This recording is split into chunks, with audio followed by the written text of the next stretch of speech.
bar and the wine bar quite next to each other, so you can have a wine there, bring them through, I think it's fine. And then you've got a terraced area out here. Lots of teas and coffee stations as well, which is self-service.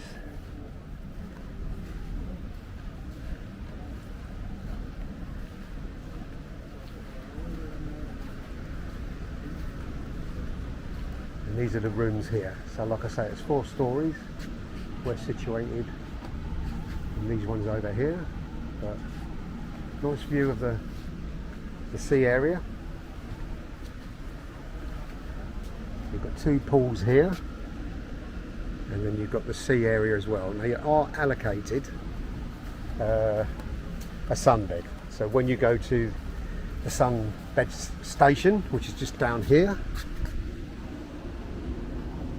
they can allocate you a sunbed either by the pool or on the beach. We've taken one on the beach, but we can change it after 3 days apparently if we're not happy with the area. But we're quite happy. It's a little bit breezy on the beach, but still pretty nice. They've also got a bar there, a swim up bar, you can see. So you can swim up, order your drink, a cocktail or whatever. All very nice. There's also another little bar over this place. There's a lot of seating and bar areas, it's really good. And there's also, down on the beach, in the distance, there's another bar down there. So you're never far away from one. So it's all pretty good.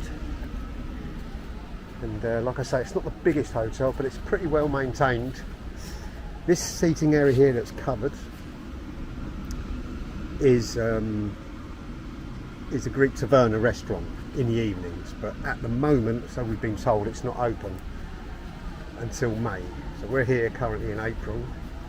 So we booked a couple of the a la cartes on that screen we were telling you, or you can do it on the app. But you can book the Asian one